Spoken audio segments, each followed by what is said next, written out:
नमस्कार दोस्तों, कासन स्टडी की ऑनलाइन क्लासेज में आप सभी का स्वागत है। दोस्तों, जैसा कि आप सभी को मालूम है कि हाल ही में यूपीपीसीएल टीजी2 का एग्ज़ाम होने वाला है और कंप्यूटर के सेशन में पास होना ज़रूरी है। तो यहाँ पर दोस्तों हम आपके लिए कंप्यूटर के कुछ वेरी इंपॉर्टेंट क्वेश्चन लेकर के आए हैं। ये जो एग्ज़ाम की दृष्टि से बहुत इंपॉर्टेंट है।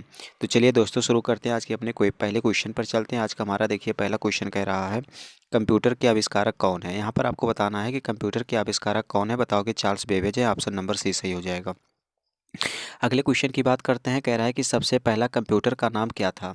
इसमें आपको ये बताना है कि सबसे पहले कंप्यूटर का नाम क्या था। तो क्या बताओगे, एनियक था। ऑप्शन नंबर बी सही हो जाएगा। अगले क्वेश्चन की बात करते हैं। अगला क्वेश्चन यहाँ पर कह रहा है कि आधुनिक कंप्यूटर की खोज कब हुई थी।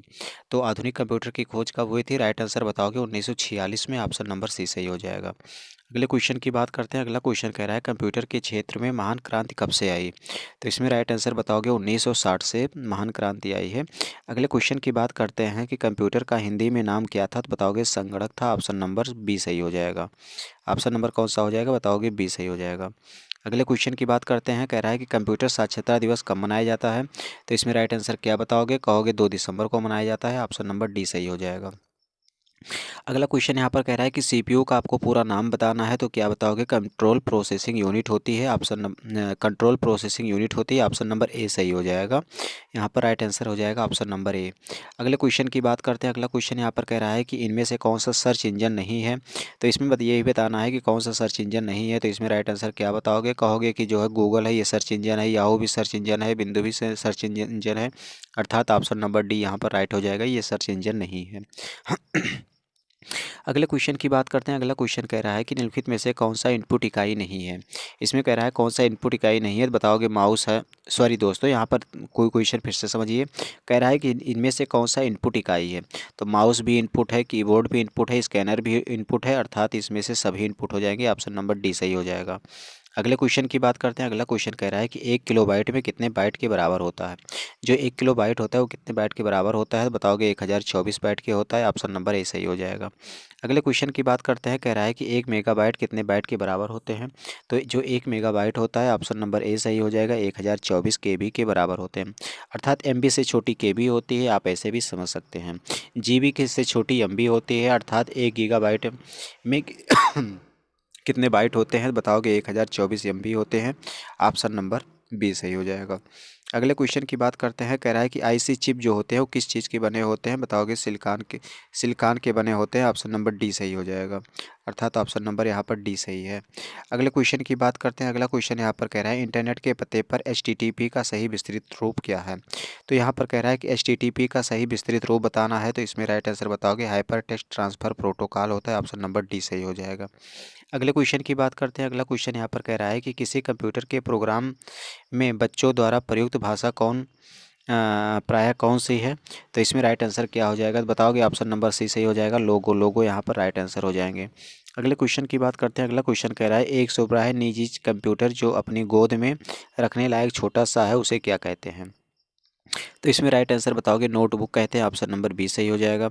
अगले क्वेश्चन की बात करते हैं। कह रहा है कि कोडांतरण एक प्रोग्राम है, वह निम्नलिखित में से किसके प्रोग्राम का निरूपण रूपांतरण है। तो किसके प्रोग्राम का रूपांतरण है। इसमें राइट आंसर बताओगे कोडांतरण से मशीन तक। ऑप्शन नंबर डी सही हो जाएगा।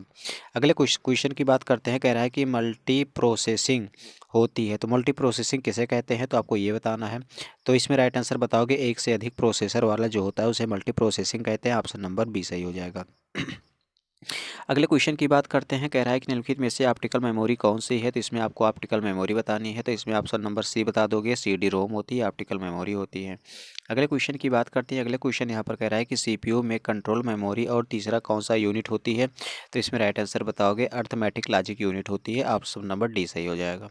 अगले क्वेश्चन की बात करते हैं। कह रहा है कि सीपीयू में जो एएलयू होते हैं वो किस चीज़ के होते हैं। तो इसमें राइट आंसर क्या बताओगे, कहोगे रजिस्टर होते हैं। ऑप्शन नंबर बी सही हो जाएगा।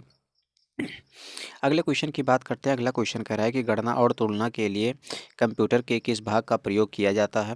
तो भाग कौन सा होता है। तो इसमें राइट आंसर क्या बताओगे 22 में। तो इसमें ये बताओगे ऑप्शन नंबर सी सही हो जाएगा, एएलयू। एएलयू कहते हैं। अगले क्वेश्चन की बात करते हैं। कह रहा है कि एक हार्डवेयर डिवाइस जो डाटा को अर्थपूर्ण इन्फॉर्मेशन में परिवर्तित करता है उसे क्या कहते हैं। तो इसमें बताओगे उसे प्रोसेसर कहते हैं। ऑप्शन नंबर ए सही हो जाएगा। अगले क्वेश्चन की बात करते हैं। कह रहा है कि प्रोसेसर के 3 मुख्य भाग कौन से होते हैं। तो जो प्रोसेसर है उनके 3 मुख्य भाग बताना है। बताओगे ALU होता है, कंट्रोल यूनिट और रजिस्टर होते हैं। अगले क्वेश्चन की बात करते हैं। कह रहा है कि CPU और I/O के बीच सिग्नलों के मूवमेंट को कौन नियंत्रित करता है। तो इसमें राइट आंसर क्या बताओगे। बताओगे कंट्रोल यूनिट होता है। ऑप्शन नंबर ए सही हो जाएगा। अगले क्वेश्चन की बात करते हैं। कह रहा है कंप्यूटर में सेंट्रल प्रोसेसिंग यूनिट का फंक्शन है। तो ये किस प्रकार का फंक्शन होता है 26 में। तो इसमें बताओगे ऑप्शन नंबर सी गणना एवं प्रोसेसिंग करता है। ऑप्शन नंबर सी सही हो जाएगा। अगले क्वेश्चन की बात करते हैं। कह रहा है निम्नलिखित में से कौन सा कंप्यूटर का बुनियादी कार्य नहीं है। तो कंप्यूटर का बुनियादी कार्य कौन सा नहीं है। बताओगे टेक्स्ट को स्कैन करना। ऑप्शन नंबर बी सही हो जाएगा। अगले क्वेश्चन की बात करते हैं। कह रहा है कि परिचालन संपन्न करता है। तो परिचालन संपन्न कौन करता है 28 में। राइट आंसर हो जाएगा बी अर्थमेटिक हो जाएगा। अगले क्वेश्चन की बात करते हैं। अगला क्वेश्चन यहाँ पर कह रहा है कंप्यूटर में अधिकांश प्रोसेसिंग किस में होती है। तो कंप्यूटर में जो अधिकांश प्रोसेसिंग होती है वो ऑप्शन नंबर सी CPU में होती है।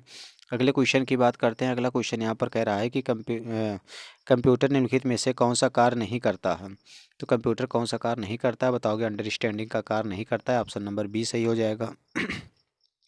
अगले क्वेश्चन की बात करते हैं। अगला क्वेश्चन कह रहा है कि प्रमुख मेमोरी किसके समन्वय में कार्य करती है। तो जो प्रमुख मेमोरी होती है वो ऑप्शन नंबर डी CPU की मेमोरी कार्य करती है। अगले क्वेश्चन की बात करते हैं। अगला क्वेश्चन यहाँ पर कह रहा है कि माइक्रो प्रोसेसर जो कंप्यूटर का मस्तिष्क होता है उसे क्या कहते हैं। तो उसे क्या कहते हैं। तो इसमें राइट आंसर बताओगे उसे माइक्रोचिप कहते हैं। ऑप्शन नंबर बी सही हो जाएगा। अगले क्वेश्चन की बात करते हैं। अगला क्वेश्चन यहाँ पर कह रहा है कंप्यूटर द्वारा प्रोड्यूस किया गया परिणाम है तो कौन सा है। तो इसमें राइट आंसर क्या बताओगे 33 में। बताओगे ऑप्शन नंबर सी आउटपुट होता है।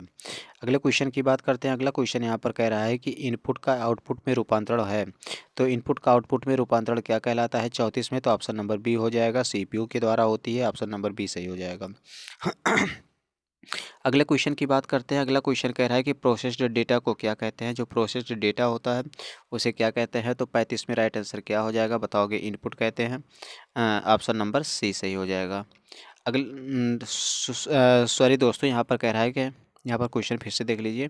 कह रहा है कि प्रोसेस्ड डेटा को कहते हैं तो प्रोसेस कहते हैं। ऑप्शन नंबर बी सही हो जाएगा। अगले क्वेश्चन की बात करते हैं। कह रहा है कि CPU का मुख्य घटक क्या है। तो CPU का जो मुख्य घटक होता है उसे क्या कहते हैं। तो यहाँ पर 36 में राइट आंसर बताओगे कि control unit, memory, arithmetic logic unit, अर्थात ऑप्शन नंबर डी सही हो जाएगा। अगले क्वेश्चन की बात करते हैं। अगला क्वेश्चन यहाँ पर कह रहा है कि कंप्यूटर की क्षमता है। तो कंप्यूटर की क्षमता किस प्रकार की होती है। तो इसमें बताओगे कि सीमित होती है। ऑप्शन नंबर सी सही हो जाएगा। अगले क्वेश्चन की बात करते हैं। अगला क्वेश्चन यहाँ पर कह रहा है कंप्यूटर को किस प्रकार की बुद्धि की संज्ञा दी गई है। तो बताओगे कंप्यूटर को जो बुद्धि की संज्ञा दी गई है वो कृत्रिम प्रकार की होती है। ऑप्शन नंबर बी सही हो जाएगा।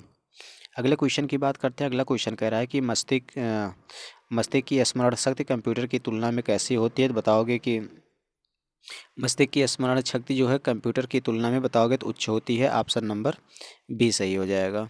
अगले क्वेश्चन की बात करते हैं। अगला क्वेश्चन यहाँ पर कह रहा है कि मानव मन तथा कंप्यूटर में किसकी गति अधिक होती है। बताओगे मानव मन की अधिक होती है। ऑप्शन नंबर बी सही हो जाएगा। अगले क्वेश्चन की बात करते हैं। अगला क्वेश्चन दोस्तों EDP क्या है। तो इसका राइट आंसर आप लोगों को कमेंट बॉक्स में बताना है। इसका जो भी आंसर होगा कमेंट बॉक्स में ज़रूर बताइएगा। इसी के साथ में सेशन ही समाप्त करते हैं। अगले सेशन में पुनः मिलेंगे। नमस्कार।